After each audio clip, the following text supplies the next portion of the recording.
আল্লাহ পাক রব্বুল আলামিন সূরা বাকারার 204 নম্বর আয়াতে আল্লাহ বলেন, ওয়া মিনান নাসি মান ইউজিবুকা কাওলুহু ফিল হায়াতিদ দুনিয়া ওয়া ইউশহিদুল্লাহা আলা মা ফি কলবি ওয়া হুয়া আলাদ্দুল খিসাম।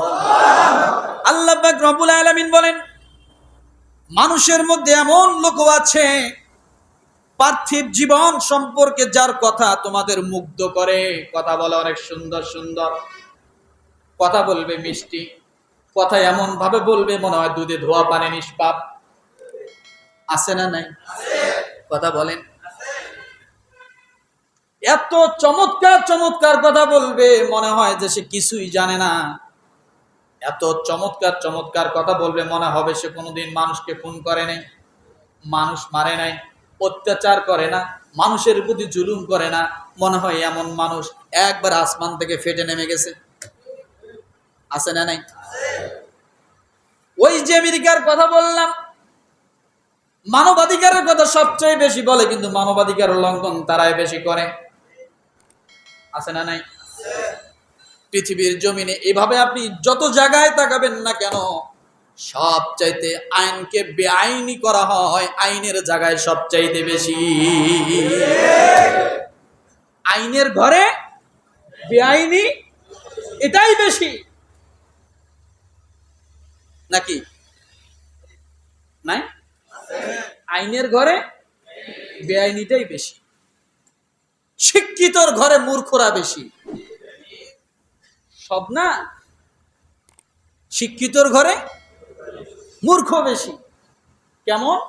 আসলে প্রকৃত শিক্ষিত সে হতে পারেনি। যদি প্রকৃত শিক্ষিত হতে পারত, বেনজিরের মতো মানুষ বাংলাদেশে গজাইতো না। শিক্ষা কম, শিক্ষা কম ছিল। কথা বলেন। মাটি কাটা লোক কি এই দুর্নীতি করছে?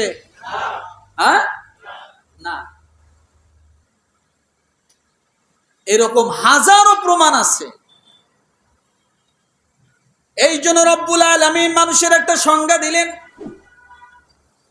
আর রহমান আল্লামাল কুরআন খালাকাল ইনসান আল্লামাহুল বায়ান। আল্লাহ বলেন, তো আমি আল্লাহ মানুষ সৃষ্টি করেছি। আল্লাহ কোরআন নাজিল করেছেন, কোরআন শিক্ষা দিয়েছেন মানুষকে। এরপরে আল্লাহ বললেন, কোরআন শিক্ষা তাদের জন্য যারা মানুষ নামে দুনিয়ার জমিনে জন্মগ্রহণ করবে। আল্লাহ আগে কেন কোরআনের কথা বললেন, এরপরে আল্লাহ কেন বললেন মানুষের কথা?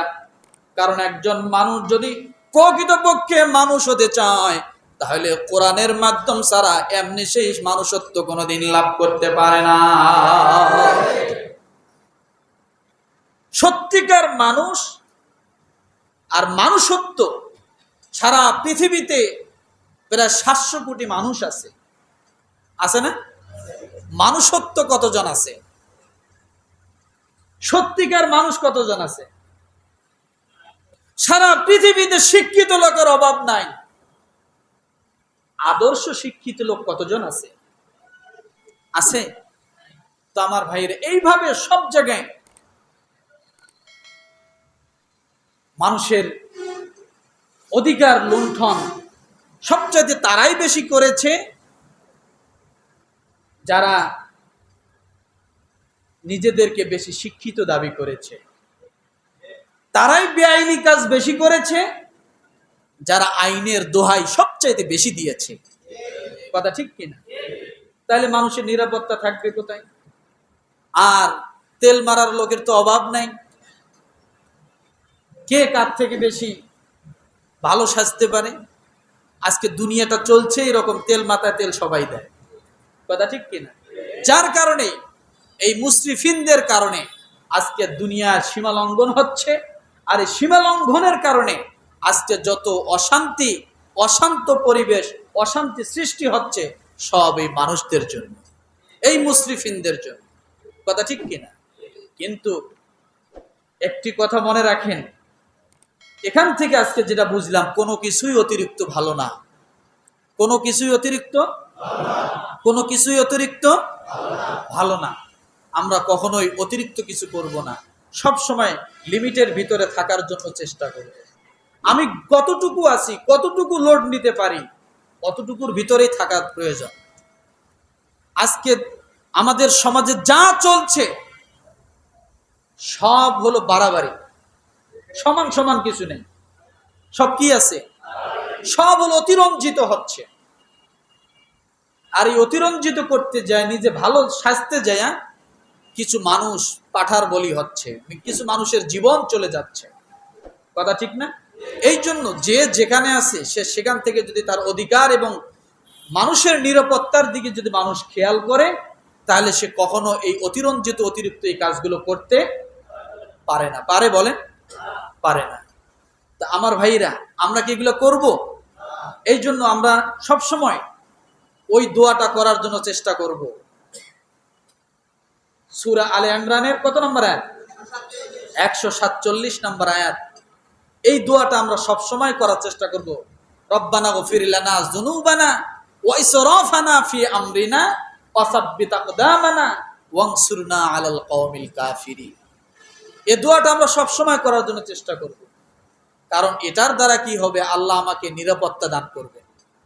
আজকে কোথাও নিরাপত্তা নেই।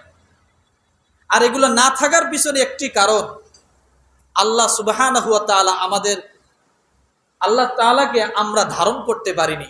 কি করতে পারিনি? ভালো করে বোঝেন, একটি মাছের জন্য সবচেয়ে জরুরি তার পানি। পানি যদি না থাকে মাছ বেঁচে থাকবে? কথা বলেন। একটি শরীরের জন্য তার সবচেয়ে প্রয়োজনীয় জিনিসটার নাম কি? মাথা। মাথা যদি না থাকে মানুষটা বাঁচবে? শরীরের জন্য যেমন মাথার প্রয়োজন, আত্মার জন্য আল্লাহর প্রয়োজন। কার প্রয়োজন? আত্মার জন্য আল্লাহর প্রয়োজন। সেই আত্মাতে যদি আপনি আল্লাহকে রাখতে না পারেন, আল্লাহকে ঢোকাতে না পারেন, আল্লাহর যদি না বানাতে পারেন আপনার আত্মাকে, তাহলে শয়তান বসবাস করবে। আর শয়তান যখন বসবাস করবে, তখনই আপনি আল্লাহ দ্রোহী হবেন, মানুষ দ্রোহী হবেন, দেশ দ্রোহী হবেন এবং মানবতার শত্রু হয়ে দাঁড়াবেন। কারণ আপনার আত্মার ভিতরে আল্লাহ নাই, আছে কি? আর শয়তানের কাজ হলো ক্ষমতার লোভ, অহংকার, গর্ব, সবকিছু এই শয়তানের কাজ। শয়তান এগুলো প্রচারণা করে, প্রশ্রয় দেয়, যার কারণে মানুষ বারবার ভুল করে বসে। কি করে বসে বলেন? তাহলে আত্মার জন্য প্রয়োজন কি? শরীরের জন্য প্রয়োজন কি? মাছের জন্য প্রয়োজন কি? এই জিনিসগুলো মনে রাখবেন। পারবো না ইনশাআল্লাহ?